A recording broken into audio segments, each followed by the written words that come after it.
In today's tutorial, I'm going to show you an easy and free way that I remove the backgrounds of my photos so that I can use them for a variety of things, including thumbnails for YouTube.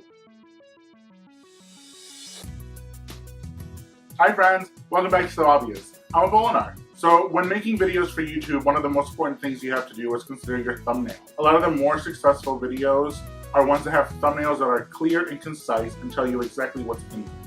One way to achieve that is by removing the background, therefore removing distractions from what you want people to focus on. For example, for my videos, since you guys get to see me talk to you a lot, I want to make sure that my thumbnails include me and only me. When I first started doing videos, a lot of my thumbnails were kind of very all over the place. You could see the background clearly. I didn't change anything. Then on top of that, I added text that was in different styles and fonts, and it kind of took away from the subject of the video, and therefore less people were likely to click on it. So today I'm going to show you guys the method that I used to use to get rid of the background in my photos and make my thumbnails a little bit cleaner. Just full disclosure, this is not the method that I'm going to be using from now going forward. When I first started making this YouTube channel, I couldn't really afford to pay for certain services. Now I can afford to pay for some Photoshop services. Some of them are actually pretty cheap if you guys are interested in Photoshop. If not, this method I'm going to show you guys is free and very simple. You don't even need to have like Photoshop background in order to be able to do this. Everything is done online. We're going to be using two different websites today, Remove.bg and PixlrFixer. Even though I did learn the basic Photoshop skills when I was in college, there's still a lot for me to learn, and I'm going to be trying to teach myself as time goes on. If you guys are interested, in the future I could possibly do some Photoshop tutorials on how to do basic things, like for example, something similar to what we did today. So let's get started. So the first website is called Remove.bg, and as you can see, it already gives you the option to upload an image. So you're going to click upload, select the photo that you want, and it is going to do all of the work for you. This is why it's so easy for anybody, even people who don't know anything about Photoshop. So as you can see, it uploaded the photo, it took the background off, and now you have several options. You can download it without the background, or you can go and edit it.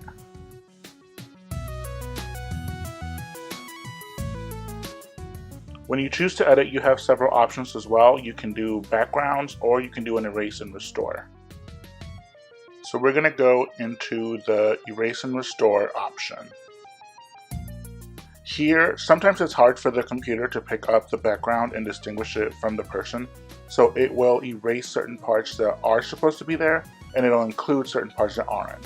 So I'm going to show you that the erase tool kind of gets rid of anything that you don't want to do, as you can see here in the middle. And then if you use the restore tool, it'll bring back whatever is supposed to be there. For the most part, I haven't really had big problems with using remove.bg when it comes to backgrounds, unless it's in the very edge of where the person usually is. So I'm going to zoom in on the edge right here, and we're going to fix the little bit of background that got left at the side right there. You don't have to be super perfect about this, because a lot of times the website does a pretty good job on its own. And now we can go into the background option. Now here you have two different options as well. You can do like a blurred background of what the background's already there. You could do some of the pre-chosen backgrounds that they do. They have a lot of different things. You could even go back up to the top and upload your own background that you chose. I don't really use those. What I use for the most part is the solid color backgrounds, because they do make a great template for the YouTube thumbnails, because then there's nothing competing with me for focus aside from the text that I choose to put on my thumbnail. Now you're going to hit download, download again, and you can close all that out. And now we are going to go to Pixlr. Pixlr.com. I always use the PixlrX option. And here I have some of the previous things that I've done on here. Some of them were for work, some of them were for, just myself, and some were for YouTube. So now you're going to find the picture that you just edited, open it up, there it is. And now we are going to add our text. So if you hit the text button, right there.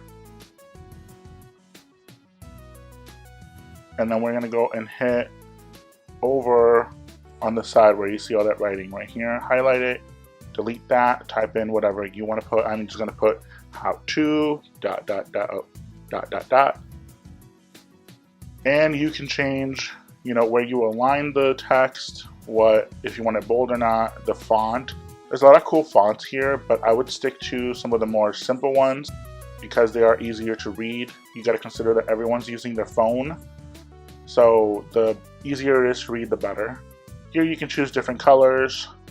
You can even do an outline and then change the outline to a different color. Oh, wrong one. Hold on. Put that one back.